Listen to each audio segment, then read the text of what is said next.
सबसे पहले हम इस क्लास में पढ़ेंगे सिकल सेल एनीमिया के बारे में।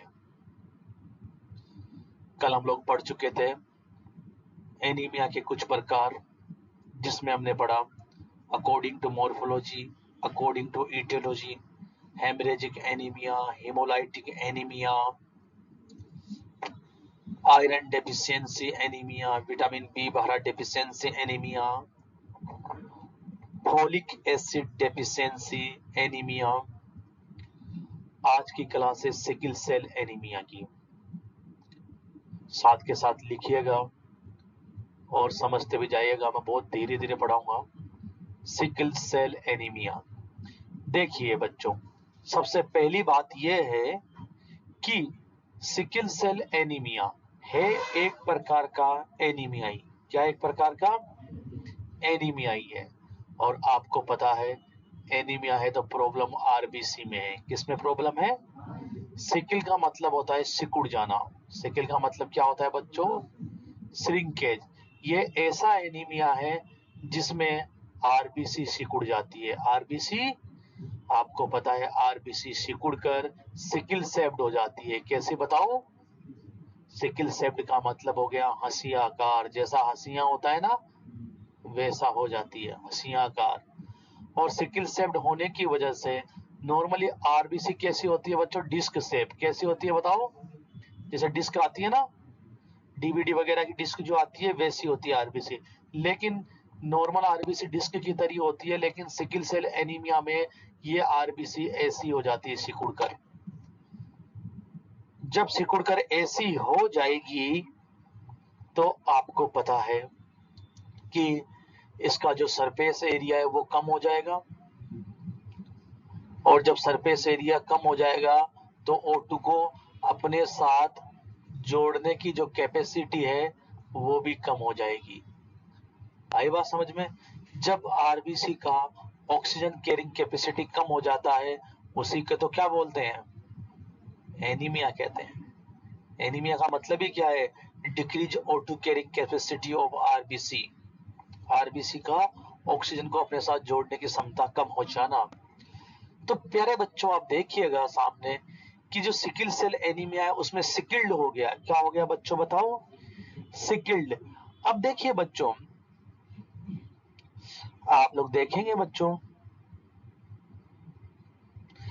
ये एक तरह का, देखिए बच्चों, ये एक तरह का ऑटोसोमल रिसेसिव डिसऑर्डर है।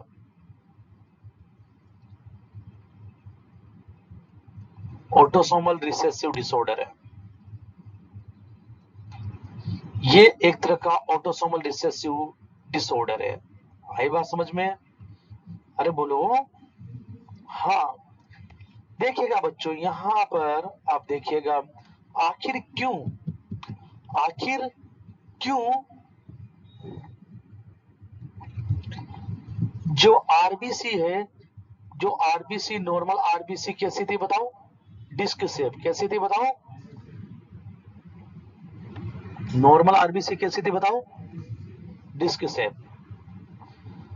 और इस बीमारी में कैसी हो जाती है बताओ? हंसियाकार, सिकल्ड। तो आप मुझसे पूछेंगे सर कारण क्या होता है इसके पीछे? कारण, कारण बताइए सर।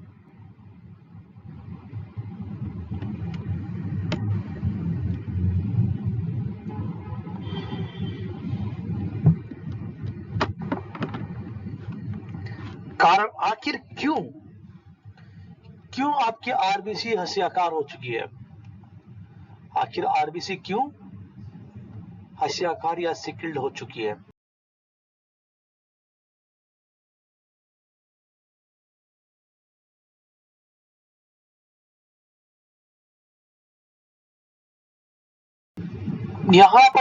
यहां पर आरबीसी के श्रिंकेज होने का कारण क्या है? देखेंगे, बहुत इंपॉर्टेंट कारण है, आप लोगों को याद रखना है। देखिए बच्चों, होता क्या है आखिर, आप समझेंगे पूरी बात को। बहुत इंपॉर्टेंट बात है।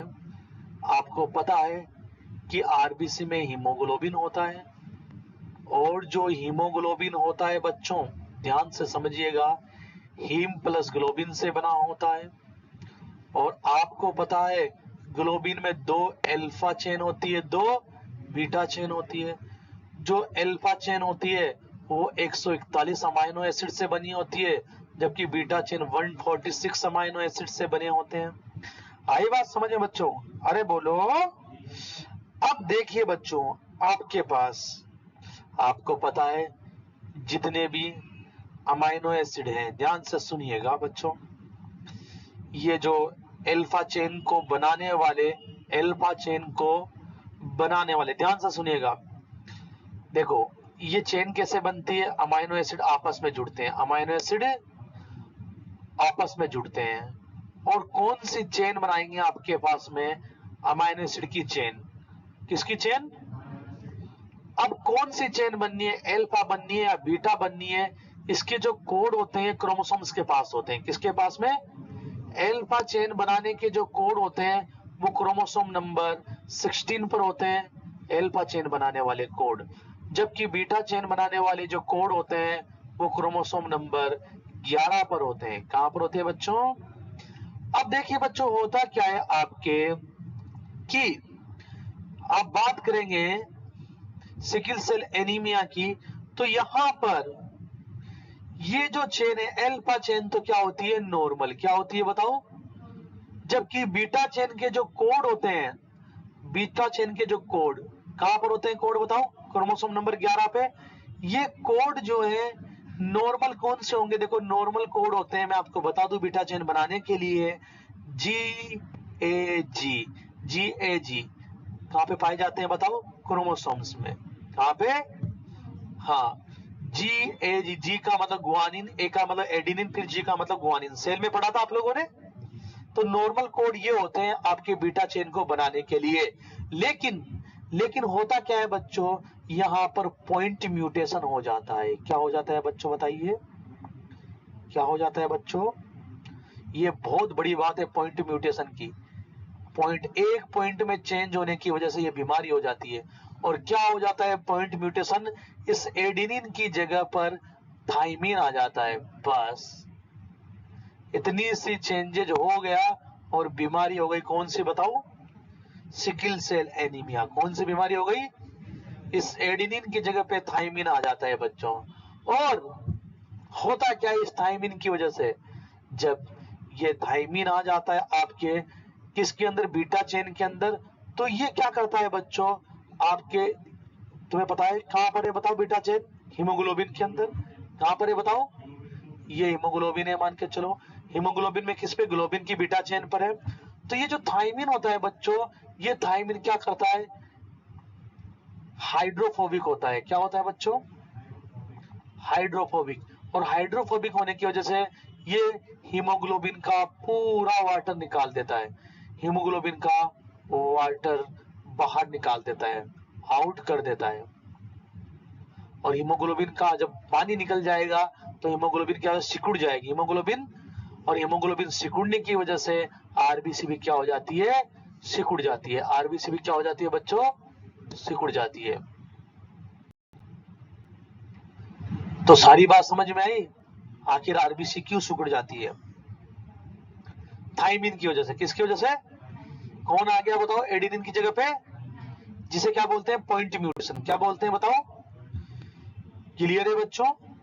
अब देखिए बच्चों, यहां पर क्या हो गया? देखो यहां पर आरबीसी की साइज छोटी हो गई। आरबीसी की साइज क्या हो गई बताओ? छोटी हो गई है ना। और कलर भी क्या हो गया? हीमोग्लोबिन कम होने के कलर भी कम हो गया। तो अकॉर्डिंग टू मॉर्फोलॉजी क्या नाम होगा इसका? साइज भी छोटी और कलर भी कम, तो क्या नाम देंगे? Microcytic. Microcytic hypochromic. Microcytic hypochromic. Clear है? तो अकॉर्डिंग टू मॉर्फोलॉजी क्या नाम होगा इसका बताओ? अकॉर्डिंग टू मॉर्फोलॉजी क्या नाम होगा इसका? Microcytic hypochromic.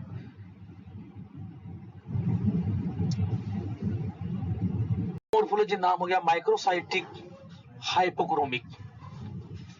बात नहीं बिल्कुल भी। अब देखिए बच्चों, साइज भी छोटी, कलर भी कम। साइज भी छोटी, और साइज छोटी होने की वजह से इसका जो लाइफ स्पान है, पूछा गया क्वेश्चन है कि सिकल सेल एनीमिया में आरबीसी का लाइफ स्पान कितना रह जाता है, तो आरबीसी का लाइफ स्पान 10 से 12 दिन रह जाता है। 10 से 12 दिन अर्ली ब्रेकडाउन होना स्टार्ट हो जाता है आरबीसी का।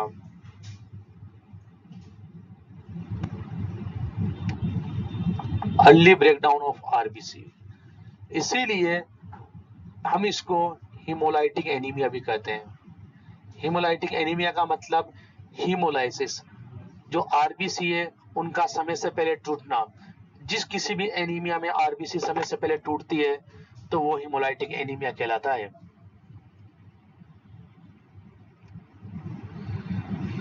सिम्टम देखेंगे बच्चों, सबसे पहले सिम्टम्स क्या आएंगे, देखो आपकी जो नॉर्मल आरबीसी है वो डिस्क शेप होती है, लेकिन यहाँ पर जो आरबीसी है सिकिल्ड हो गई। क्या हो गई बताओ? और सिकिल्ड होने की वजह से इनका जो है सरफेस एरिया कम हो गया, और सरफेस एरिया कम होने की वजह से O2 कैरिंग कैपेसिटी कम हो गई। साथ के साथ लिखेंगे मेरे, O2 कैरिंग कैपेसिटी कम होने की वजह से ऑक्सीजन की कमी आई बॉडी के अंदर। किसकी कमी आ गई? हाँ, ऑक्सीजन की डेफिशिएंसी हो गई बॉडी के अंदर। और ऑक्सीजन की डेफिशिएंसी होगी तो पहला सिम्टम्स आपके पास बेचैनी देखने को मिलेगी, रेस्टलेसनेस, फर्स्ट सिम्टम्स।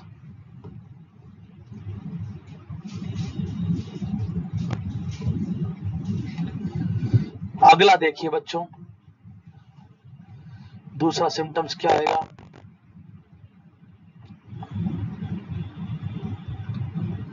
सेकंड आपके पास में डिस्निया रहेगा, सांस लेने में तकलीफ रहेगी, क्योंकि जो ऑक्सीजन है वो प्रॉपर अमाउंट में फ्लो नहीं हो पाएगी। नोजिया वोमिटिंग रहेगा,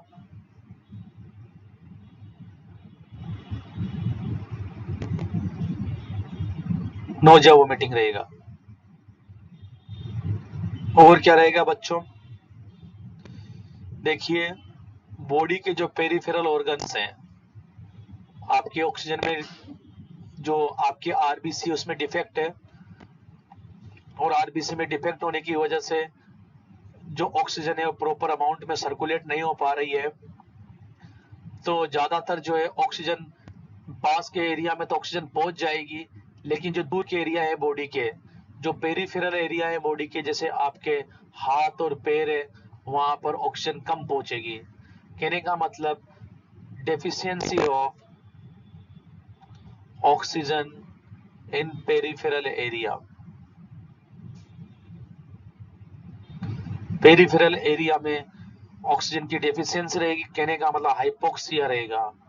और आपको पता है हाइपोक्सिया होता है तो लैक्टिक एसिड बनता है, और जब लैक्टिक एसिड बनता है तो पेन होता है। तो हाथ पैरों में पेन रहेगा, हाथ पैरों में पेन रहेगा, दर्द रहेगा हाथ पैरों में, और इसको बोलते हैं हम लोग, जो हाथ पैरों में दर्द रह रहा है इसे बोलते हैं हैंड फुट सिंड्रोम।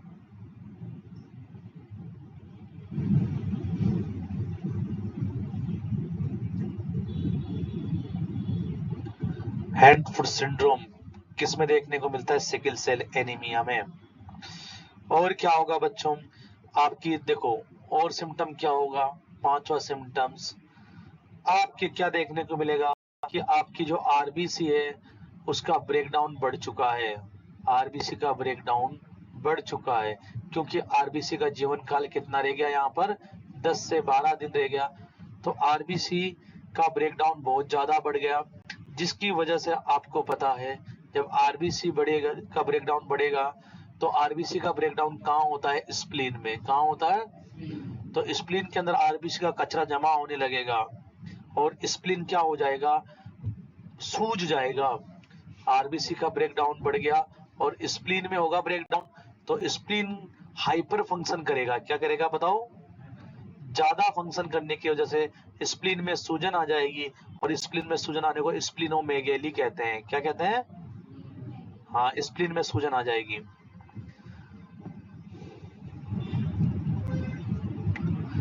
डायग्नोसिस क्या क्या करेंगे? देखो, डायग्नोसिस आपके पास में एक तो आप लोग सीबीसी करवाते हो जिसमें सब कुछ आ जाता है, HB लेवल, PCV, MCV सब। और क्या करवाते हो बच्चों, सीरम फेरिटिन लेवल कराएंगे। जब आप सीरम फेरिटिन लेवल कराएंगे तो यहाँ पर क्या देखने को मिलेगा, क्योंकि देखो आरबीसी ज्यादा टूट रही है ना, तो आरबीसी टूटेगी तो आयरन ज्यादा फ्री होगा, और आयरन क्या होगा, ज्यादा फ्री, और ब्लड के अंदर आयरन बढ़ जाएगा, ब्लड में आयरन, और ब्लड में आयरन बढ़ने को क्या बोलते हैं, हीमोसाइड्रोसिस। और ब्लड में आयरन को चेक करने के लिए सबसे बेस्ट तरीका कौन सा है बताओ, serum ferritin level. Iron check करना है ब्लड में तो कौन सी चीज चेक करते हो, सीरम। तो सीरम फेरिटिन लेवल क्या आएगा, बढ़ा हुआ दिखेगा, क्या दिखेगा बताओ, हाँ। और क्या दिखेगा, देखो आपको पता है कि आपके आरबीसी का ब्रेकडाउन हो गया और आरबीसी का ब्रेकडाउन बढ़ रहा है बच्चों, तो आपको पता ही है कि जो है बिलरुबिन, आपको पता है कि बिलरुबिन कहाँ से बनता है, आरबीसी के ब्रेकडाउन से बनता है ना, आरबीसी के ब्रेकडाउन से बनता है बिलरुबिन भी। बिलरुबिन बढ़ा हुआ दिखेगा और बिलरुबिन का बढ़ना जॉन्डिस कहलाता है। क्या दिखेगा मरीज में, जॉन्डिस। हमें देखना है कि ये सारी चीजें जांचें हो गई, लेकिन हमें अभी पता नहीं चला कि ये जो आरबीसी टूट रही है, आरबीसी का टूटना तो बहुत सारी बीमारियों में होता है ना, अगर मान के चलो किसी भी प्रकार का हिमोलाइटिक एनीमिया है तो उसमें आरबीसी टूटेगी। हमें देखना है कि ये जो हिमोलाइटिक एनीमिया है, जो हिमोलाइटिक एनीमिया ये सिकल सेल एनीमिया ही है या दूसरा एनीमिया है। तो कंफर्मेटरी जांच किससे होगी सिकल सेल एनीमिया की, आपको बीटा चेन देखनी पड़ेगी। क्या देखनी पड़ेगी, बीटा चेन मिलेगा, डिफेक्ट मिलेगा उसके क्रोमोसोम्स में, उसके कोड में। क्या डिफेक्ट मिलेगा बताओ, क्या डिफेक्ट मिलेगा बताओ, बीटा चेन में क्या डिफेक्ट मिलेगा, एडेनिन की जगह कौन आ जाएगा, थायमिन।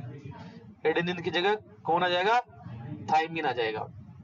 तो हम लोग यहाँ पर क्या करेंगे, हीमोग्लोबिन इलेक्ट्रोफोरेसिस, हीमोग्लोबिन इलेक्ट्रोफोरेसिस।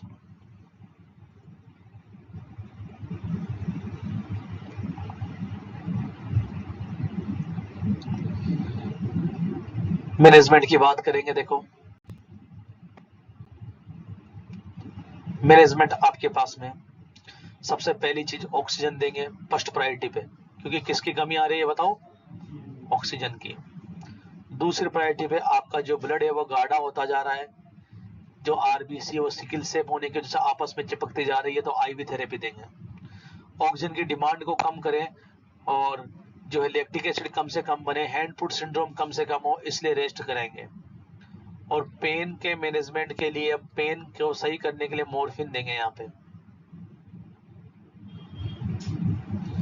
ये आपके पास मैनेजमेंट में ये चीजें, और यहाँ पे मेडिकेशन भी देते हैं। वैसे सिकल सेल एनीमिया को कंप्लीटली सही नहीं किया जा सकता, मैं आपको बता दूं, लेकिन फिर भी हम लोग यहाँ पे मेडिकेशन देते हैं। क्या मेडिकेशन देते हैं, ध्यान से सुनिएगा, टेबलेट हाइड्रोक्सी यूरियस दी जाती है,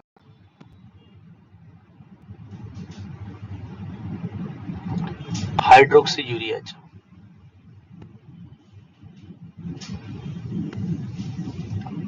और ये टेबलेट हाइड्रोक्सी यूरियस क्या करती है बच्चों, आपको बता दूं कि बहुत इंपॉर्टेंट बात है, it promote haemoglobin foetal, foetal type, जो फीटस में जो हीमोग्लोबिन होता है उस टाइप का हीमोग्लोबिन बनने को प्रेरित करती है। एडल्ट के अंदर तो कौन सा होता है हीमोग्लोबिन, देखो इधर देखो, आप जब देखेंगे, इधर देखिए बच्चों, हीमोग्लोबिन के प्रकार आप देखेंगे तो एक तो फीटस का हीमोग्लोबिन क्या कहलाता है, HbF। एडल्ट के अंदर जो हीमोग्लोबिन है वो क्या कहलाता है, HbA। क्या कहलाता है कि सर दोनों में क्या फर्क है, दोनों में फर्क है।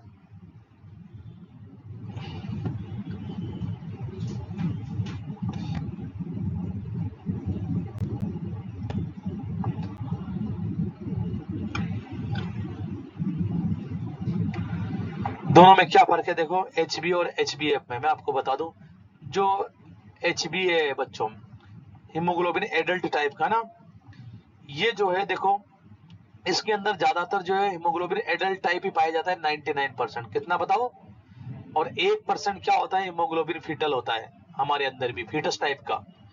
अभी हम एडल्ट हैं तो हमारे अंदर 1% क्या है, फीटस टाइप का हीमोग्लोबिन है, 99% कौन सा है। और आपको पता है कि एडल्ट के हीमोग्लोबिन में 2 अल्फा और 2 बीटा चेन होती है ना, जबकि जो फीटस का हीमोग्लोबिन है उसमें 2 अल्फा और बीटा की जगह पर कौन सी चेन होती है मैं आपको बता दूं, डेल्टा चेन। कौन सी बताओ, डेल्टा चेन। अब जो सिकल सेल एनीमिया का मरीज होता है उसमें ये तो डिफेक्ट हो जाती है ना, तो हम लोग क्या करते हैं कि ये हीमोग्लोबिन फीटल टाइप ज्यादा बने, क्योंकि इसमें बीटा चेन नहीं होती, इसमें क्या होती है, डेल्टा चेन होती है। तो ये ज्यादा बनेगा तो इसका काम कौन संभाल लेगा, ये संभाल लेगा। तो हाइड्रोक्सीयूरेज क्या करता है बच्चों बताओ, एचबीएफ को बढ़ावा देता है। किसको बढ़ावा देता है, और अगर कंफर्मेटरी आपको इलाज करना है, कंफर्म ट्रीटमेंट आपको करवाना है, कंफर्म ट्रीटमेंट, तो bone marrow transplantation.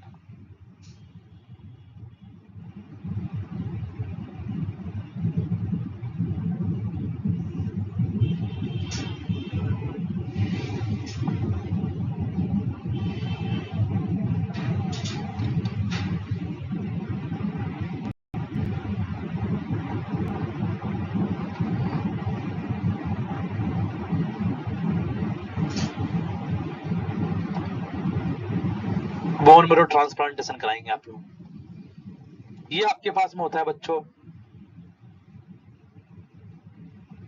Sickle cell anaemia. आप इसको एक बार देखेंगे 5 मिनट के लिए, फिर उसके बाद हम लोग आगे बढ़ेंगे। इसकी चल रही है थैलेसीमिया की। थैलेसीमिया भी क्या एक तरह का एनीमिया है, और इसकी खोज वाटसन कूली ने की है, इसलिए इसको कूली एनीमिया। और ये भूमध्य रेखा की तरफ सबसे ज्यादा पाया गया, मिडेंटेरेनियन भी बोलते हैं भूमध्य रेखा को। आपने छोटी क्लासों में नाम सुना होगा इसका, मिडेंटेरेनियन एनीमिया भी इसको कहते हैं, भूमध्य रेखा की तरफ पाए जाने वाला एनीमिया। और ये भी एक तरह का ऑटोसोमल रिसेसिव डिसऑर्डर है।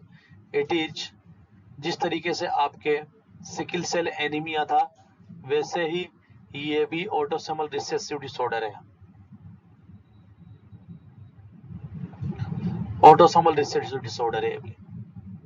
और यहां पर भी क्या होता है बच्चों, ध्यान सुनिएगा, बहुत इंपॉर्टेंट बात है, डिफेक्ट इन हीमोग्लोबिन। हीमोग्लोबिन में डिफेक्ट होता है।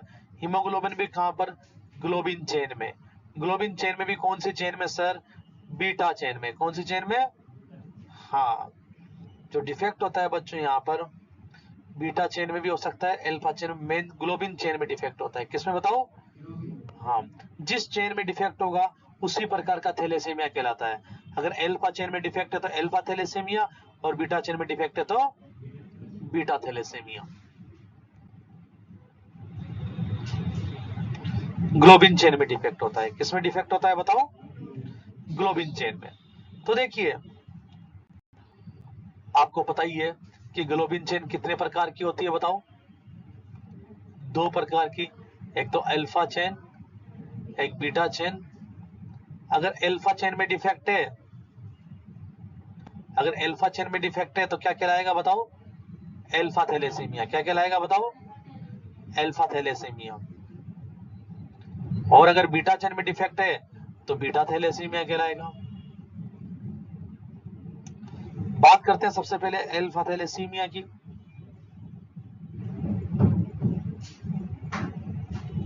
Alpha thalassaemia,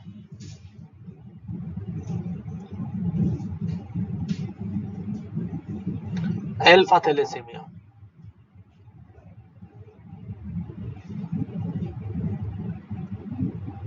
alpha thalassaemia. आपको पता ही है कि दोनों चेन कितने प्रकार की होती है, 2 प्रकार की। अल्फा चेन भी 2 होती है, बीटा चेन भी 2 होती है। तो अगर दोनों चेन में से एक चेन खराब हो तो माइनर थैलेसीमिया कहलाता है, और दोनों चेन खराब हो तो क्या कहलाता है, मेजर थैलेसीमिया। अगर एक alpha chain, if one alpha chain defect, अगर एक अल्फा चेन डिफेक्ट हो तो माइनर अल्फा थैलेसीमिया कहलाएगा।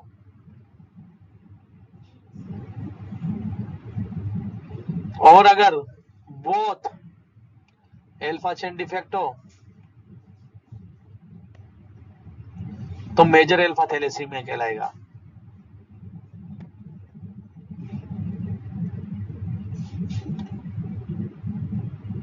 आई बात समझ में? अगर मेजर अल्फा थैलेसीमिया है तो एडल्ट में तो इसका फर्क नहीं दिखाई देता, लेकिन फीटस के अंदर फीटल डेथ हो जाती है, फीटल डेथ। अगर आपके एल्फा मेजर थैलेसीमिया है, कौन सा है बताओ? हाँ, तो फीटल डेथ हो जाती है। एडल्ट में इसका इफेक्ट कम दिखाई देता है, क्योंकि एल्फा चेन छोटी चेन है ना, बड़ी चेन कौन सी? Beta chain. अगर एल्फा खराब होगी तो काम कौन संभाल लेगी? बीटा संभाल लेगी। लेकिन आपको पता ही है कि जब फीटस होता है तो उसमें बीटा चेन नहीं होती, उसमें बीटा की जगह कौन होती है? डेल्टा होती है। कौन होती है? तो डेल्टा चेन जो है एल्फा से कमजोर होती है। अगर एल्फा खराब होगी तो डेल्टा काम नहीं संभाल सकती, जबकि एल्फा खराब हो तो बीटा बड़ी होती है ना, 146 अमाइनो एसिड उसमें होते हैं। दूसरे प्रकार का थैलेसीमिया बीटा थैलेसीमिया।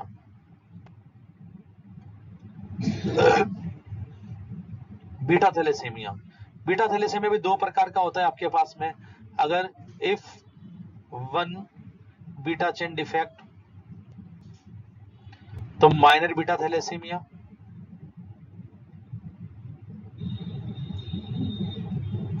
और बोथ बीटा चेन अगर डिफेक्ट हो जाए तो मेजर बीटा थैलेसीमिया। और सबसे घातक यही है, सबसे घातक, सबसे डेंजरस यही है। हाँ,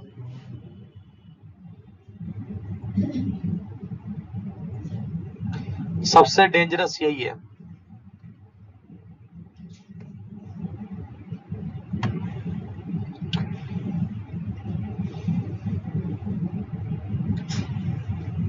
आपको पता ही है कि अल्फा चेन कौन बनाता है? 16 क्रोमोसोम्स। बीटा चेन कौन बनाता है? 11वां क्रोमोसोम्स। तो यहाँ पे किस में डिफेक्ट होगा? 11 क्रोमोसोम्स में। वहां पे किस में डिफेक्ट होगा? 16 के अंदर। बार बार वो चीज बताने की जरूरत नहीं है। तो देखिए बच्चों, ये बहुत खराब, सबसे डेंजरस है ये मेजर बीटा, सबसे डेंजरस है। और इसमें भी क्या होगा बच्चों, जब आपको पता है किस में प्रॉब्लम बताओ? हीमोग्लोबिन में। तो हीमोग्लोबिन क्या बनेगा? छोटा। जब हीमोग्लोबिन छोटा बनेगा तो कलर भी क्या रहेगा? कम, क्योंकि आरबीसी को कलर कौन देता है? हीमोग्लोबिन। तो अकॉर्डिंग टू मॉर्फोलॉजी अगर आप देखेंगे, एक तो ये देखेंगे अकॉर्डिंग टू मॉर्फोलॉजी कौन सा होगा? था microcytic hypochromic anaemia. Hypochromic, Chrome का मतलब क्या होता है? कलर भी कम, साइज भी छोटी।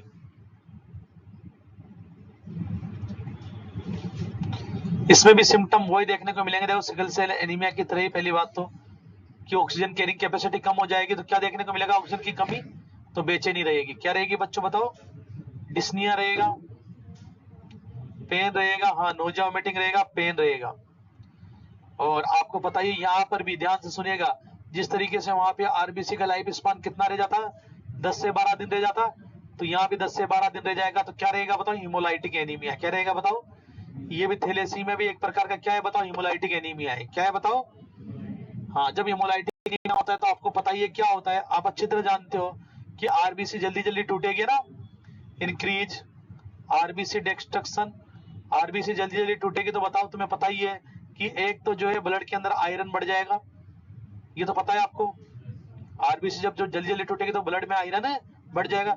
दूसरी चीज, आरबीसी कहाँ टूटेगी? स्प्लीन में, तो स्प्लीनोमेगेली देखने को मिलेगा। क्या देखने को मिलेगा? और तीसरी चीज आपको पता ही है कि जब आरबीसी ज्यादा जल्दी जल्दी टूटेगी तो बिलरुबिन बढ़ जाएगा, क्योंकि बिलरुबिन भी किससे बनता है? आरबीसी के डिस्ट्रक्शन से बनता है। जब बिलरुबिन बढ़ जाएगा तो जॉन्डिस देखने को मिलेगा। क्या देखने को मिलेगा बताओ? ये भी आप जानते हो, पीलिया देखने को मिलेगा। आयरन बढ़ जाएगा तो आयरन की टॉक्सिसिटी हो जाएगी। क्या हो जाएगी बताओ? जिसको आप लोग क्या बोलते हो? हीमोसाइड्रोसिस।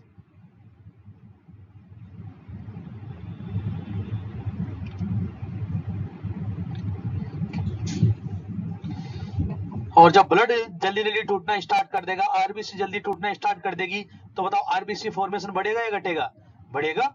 जब कोई चीज जल्दी टूटना स्टार्ट हो जाती है तो इंक्रीज आरबीसी फॉर्मेशन, आरबीसी का फॉर्मेशन बढ़ेगा। और आरबीसी का फॉर्मेशन कहाँ होता है बच्चों? बोन मैरो में। पता ही नहीं है, कुछ भी और कुछ बोलते जाओ।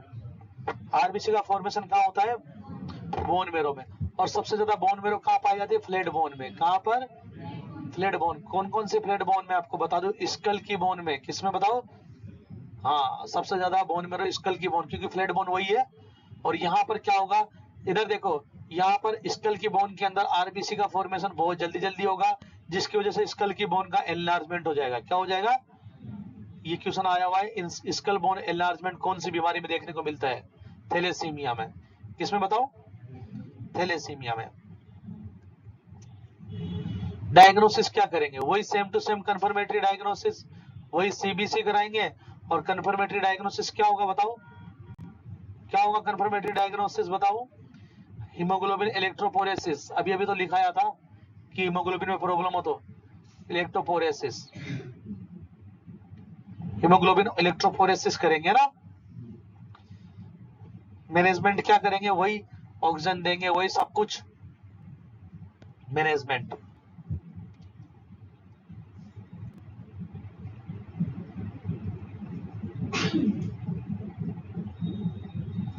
मैनेजमेंट की बात करें हम लोग, इसका एक मैनेजमेंट ऑफ ब्लड ट्रांसफ्यूजन करवाते हैं। आपको पता है हर महीने ब्लड ट्रांसफ्यूजन होता है ऐसे बच्चों का, है ना, थैलेसीमिया वालों का। सरकार फिली में अलग अलग थैलेसीमिया सेंटर खोल रखे हैं सरकार ने। दूसरी चीज, अगर आपको इसका कंफर्मेटरी ट्रीटमेंट करवाना है तो क्या करेंगे बताओ, बोन मैरो ट्रांसप्लांटेशन। क्या करेंगे बताओ,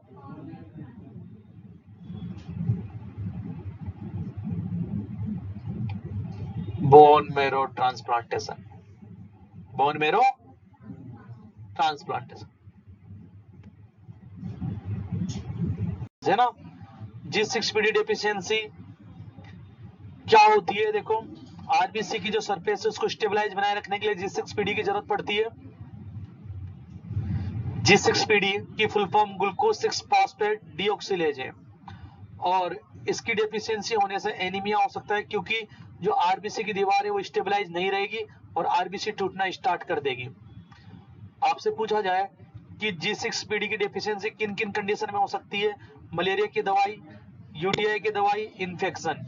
मलेरिया की दवाई ले रहे हो, यूटीआई की दवाई नाइट्रोफुरेंटन ले रहे हो, और इन्फेक्शन की दवा क्लोरेम्फेनिकोल लंबे समय तक ले रहे हो, तो G6PD की डेफिशिएंसी आ जाएगी।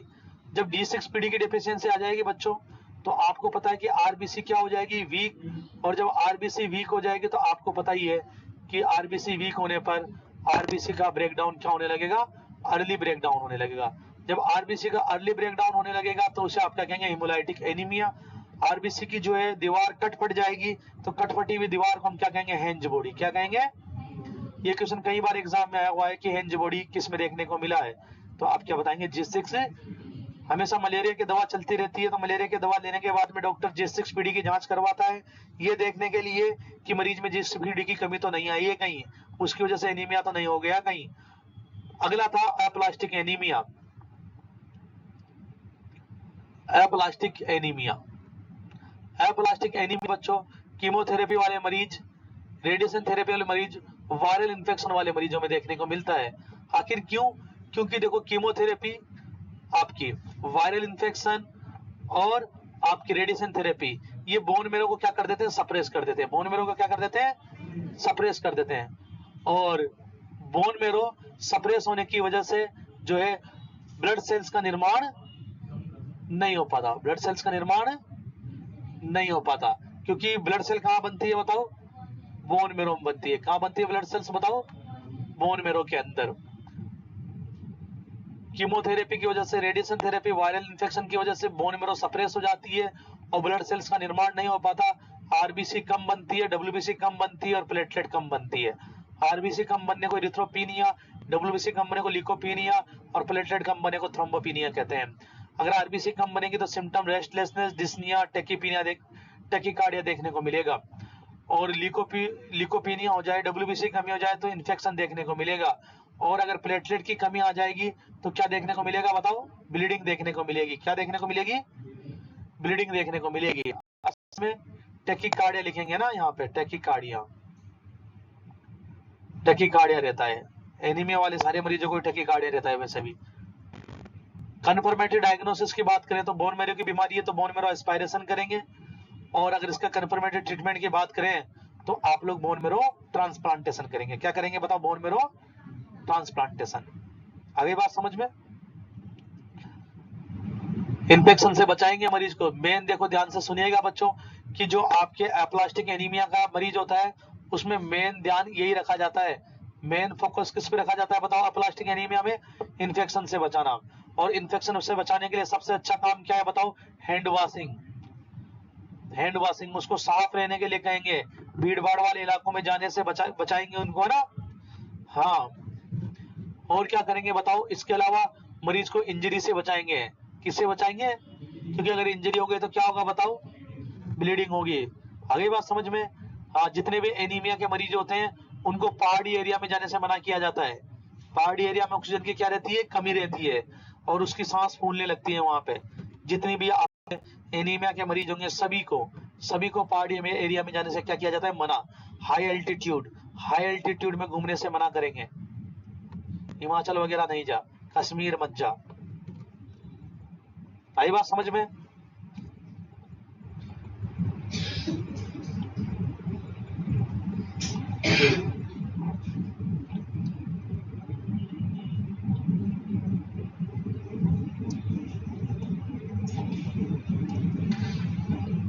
अगला देखिए, ये तो था आपके पास में एनीमिया। क्या था बच्चों? अब बात करते हैं, अगर मान के चलो किसी मरीज में अगर आरबीसी बढ़ जाए तो क्या होगा? ये तो कमी की बात कर रहे थे। किसकी बात कर रहे थे?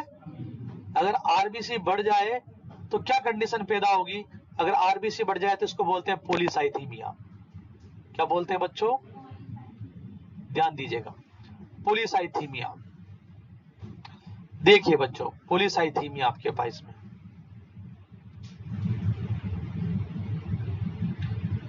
क्लियर?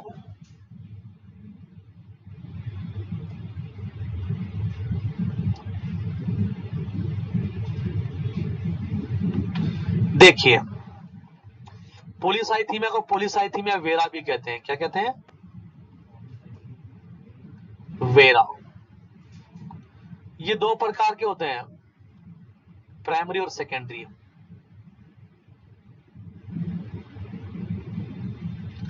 Primary polycythaemia, secondary. जो प्राइमरी होता है बच्चों, आपको पता ही है, आरबीसी बढ़ रही है तो कौन बनाएगा ज्यादा आरबीसी? बोन मेरो ही। प्राइमरी वाली होती है बोन मेरो के हाइपर स्टिमुलेशन की वजह से। हाँ, बोन मेरो हाइपर स्टिमुलेशन की वजह से प्राइमरी पॉलीसाइथीमिया। जो सेकेंडरी होता है बच्चों, किसी बीमारी की वजह से, किसी बीमारी की वजह से। सेकेंडरी किसकी वजह से होगा बताओ? एनी डिसऑर्डर,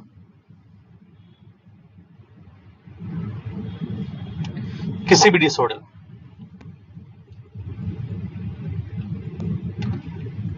अब देखो प्राइमरी में क्या होगा, देखो मेनली देखो आप देखेंगे, ये जो प्राइमरी वाला मेनली देखने को मिलता है कहां पर? हाई एल्टीट्यूड पे। कहां पे? हाँ, आप जब हाई एल्टीट्यूड पे जाएंगे, सीन इन हाई एल्टीट्यूड, क्योंकि हाई एल्टीट्यूड पे क्या होता है बताओ? ऑक्सीजन की कमी होती है। जब ऑक्सीजन की कमी होगी तो बॉडी में भी ऑक्सीजन कम जाएगा, बॉडी में भी क्या आएगी? ऑक्सीजन की कमी। जब बॉडी में ऑक्सीजन की कमी आएगी तो आपको पता है इरिथ्रोपोइटिन ज्यादा निकलेगा। ये बात ध्यान रखिएगा। कहां से निकलता है इरिथ्रोपोइटिन बताओ? इरिथ्रोपोइटिन ज्यादा निकलेगा, और इरिथ्रोपोइटिन ज्यादा निकलेगा तो आपको पता है किसको स्टिमुलेट करेगा इरिथ्रोपोइटिन? बोन मेरो को। किसके लिए? आरबीसी बनाने के लिए। बॉडी में ऑक्सीजन की जब भी कमी आएगी इरिथ्रोपोइटिन बढ़ जाएगा। क्यों बढ़ाया जाएगा? क्योंकि बॉडी क्या मांग रही है? आरबीसी मांग रही है। क्या मांग रही है?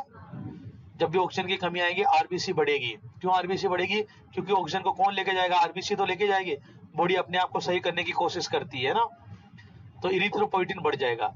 बॉडी में ऑक्सीजन की कमी आएगी तो कौन बढ़ जाएगा बताओ? इरिथ्रोपोइटिन बढ़ जाएगा। और इरिथ्रोपोइटिन बढ़ने की वजह से आरबीसी, इरिथ्रोपोइटिन बढ़ने की वजह से बोन मेरो क्या होगी बताओ? स्टिमुलेट। और जब बोन मेरो स्टिमुलेट होगी तो आरबीसी का फॉर्मेशन है, क्योंकि इरिथ्रोपोइटिन किसको बनवाता है बताओ? आरबीसी। किसको बनवाता है? और डिसऑर्डर कौन कौन से डिसऑर्डर है जिसमें आरबीसी बढ़ती है? लीवर डिसऑर्डर हुआ, इनमें आरबीसी बढ़ जाती है। और किडनी, हाँ, अरे वही उसी का तो कारण कर रहे हैं हम लोग, क्या हाइपर क्यों होगा? जो प्राइमरी है वो बोन मेरो के हाइपर स्टिमुलेशन की वजह से होता है। उसका एग्जाम्पल है, प्राइमरी का एग्जाम्पल है ये हाई एल्टीट्यूड पे, जो प्राइमरी का एग्जाम्पल है हाई एल्टीट्यूड की, जो पहाड़ी एरिया है उसमें प्राइमरी पॉलीसाइथीमिया देखने को मिलता है। क्यों देखने को मिलता है? क्योंकि वहां पर ऑक्सीजन की कमी रहती है। ऑक्सीजन की कमी होने की वजह से क्या होता है, बॉडी में ऑक्सीजन की कमी रहेगी और बॉडी अपने आप में ऑक्सीजन बढ़ाने की कोशिश करेगी। तो बॉडी के अंदर ऑक्सीजन बनता तो है नहीं, बॉडी क्या करेगी, आरबीसी को बढ़ाएगी। आरबीसी को कैसे बढ़ाएगी बॉडी? इरिथ्रोपोइटिन को बढ़ा के। इरिथ्रोपोइटिन किस पे काम करेगा? बोन मेरो पे। किस पे? और बोन मेरो क्या करेगा? आरबीसी को। बॉडी के अंदर क्या होता है, अपने आप सही करने की कैपेसिटी होती है। बॉडी के अंदर क्या होता है, कोई भी बीमारी होती है तो अपने आप सही करने की कोशिश करती है कुछ समय तक वो। तो ये बॉडी जो है हाइपोक्सिया को अपने आप सही कैसे करेगी? आरबीसी को बढ़ा के। किसको बढ़ा के? क्योंकि ऑक्सीजन सिलेंडर तो बॉडी के अंदर है नहीं, वो तो आरबीसी को बढ़ा सकती है। किसको बढ़ा सकती है? और आरबीसी को बढ़ना क्या कहलाता है बताओ? पॉलीसाइथीमिया। जो पॉलीसाइथीमिया सेकेंडरी वाला है वो किसमें होता है? बीमारियों में। किसमें होता है बताओ? बीमारियों के अंदर। किसमें होता है बताओ? हाँ, लिवर डिसऑर्डर और किडनी डिसऑर्डर में देखने को मिलता है।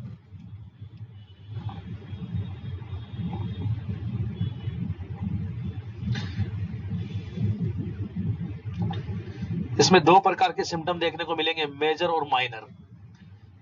पॉलीसाइथीमिया में दो प्रकार के सिम्टम देखने को मिलते हैं, major symptoms and minor symptoms. अब बताओ क्या कंडीशन हो सकती है? बताओ पॉलीसाइथीमिया में क्या दिक्कत आ सकती है इतनी आरबीसी बढ़ गई तो?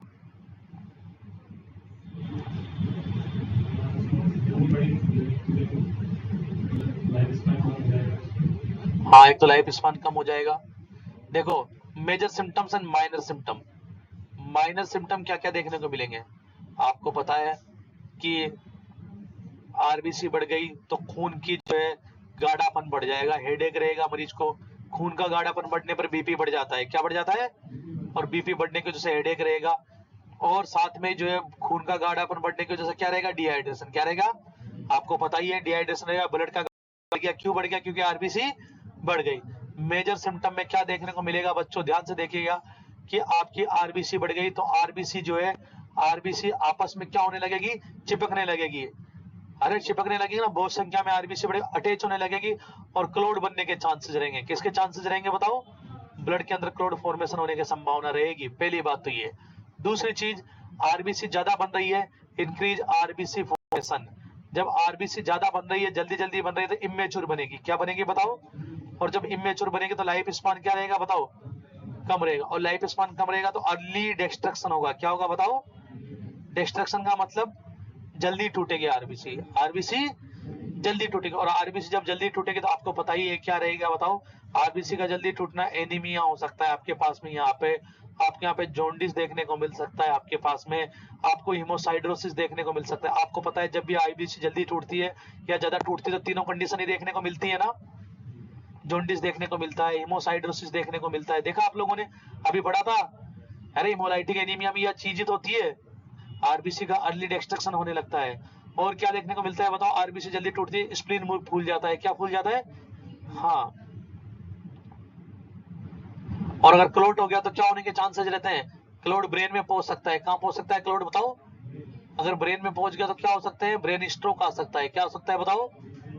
हाँ, ब्रेन स्ट्रोक भी आ सकता है। जानते हो ना ब्रेन स्ट्रोक?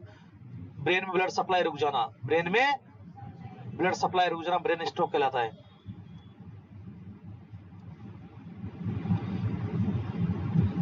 अब इसके अंदर हम लोग क्या करते हैं, देखो ब्लड में से आरबीसी निकालते हैं।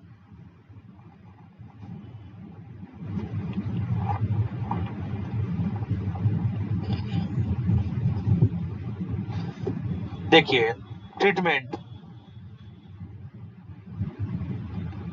ट्रीटमेंट हम लोग क्या देते हैं? देखो बोन मेरो को सप्रेस करेंगे, क्योंकि बोन मेरो क्या हो गया? हाइपर स्टिमुलेट हो रखी है ना। तो बोन मेरो को सप्रेस करने के लिए क्या दे? स्टेरॉइड देते हैं। क्या देते हैं बताओ? हाँ,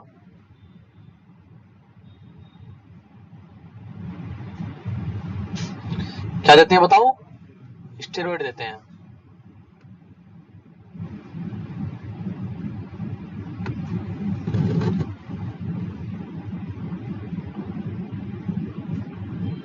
ट्रीटमेंट, तो ट्रीटमेंट में आपकी बोन मेरो क्या हो रखी है? इधर देखिए, बोन मेरो है हाइपर स्टिमुलेट, बोन मेरो क्या हो गई, तो बोन मेरो को क्या करेंगे, सप्रेस करेंगे आप लोग। बोन मेरो को सप्रेस करने के लिए कोर्टिकोस्टेरॉइड देंगे। क्या देंगे बताओ, ध्यान से समझिएगा, यहीं से सारे क्वेश्चन है। और क्या देते हैं बच्चों, यहाँ पर सर्जरी भी करते हैं। क्या सर्जरी करेंगे, सर्जिकल प्रोसीजर भी करेंगे। सर्जिकल प्रोसीजर कौन सा करेंगे, देखिए बच्चों, हम एक वेन को काटेंगे और उससे ब्लड को निकालेंगे, फ्लेबोटॉमी करेंगे। क्या करेंगे बताओ, फ्लेबोटॉमी। फ्लेबो वर्ड किससे रिलेटेड है बताओ, वेन से। आपने फ्लेबाइटिस समझा था ना, टोमी का मतलब इंसिजन लगाना, तो किस में इंसिजन लगाएंगे बताओ, वेन में। वेन में इंसिजन लगा के क्या निकालेंगे, ब्लड। अरे वेन में इंसिजन लगा के क्या निकालेंगे बताओ बच्चों, ब्लड निकालेंगे। क्या निकालेंगे बताओ, हाँ, और ब्लड तब तक निकालेंगे जब तक हीमोटोक्रिट वैल्यू कितनी ना आ जाए बताओ, 45% ना आ जाए। कितने ना आ जाए, क्योंकि ब्लड के गाढ़ापन को कौन सी जांच बताती है, ब्लड का गाढ़ापन देखना है तो कौन सी जांच कराएंगे, एससीबी करवाते हैं ना। डिहाइड्रेशन में क्या करवाते हैं, एससीबी। अगर ब्लड का गाढ़ापन देखना है तो कौन सी जांच करवाते हैं, एससीबी। कौन सी करवाते हैं, कौन सी जांच करवाते हैं बताओ, एससीबी। तो ये आपके पास में स्पेशल टाइप के एनीमिया और पॉलीसाइथीमिया कंप्लीट होते हैं। देखें इनको ध्यान से देखें।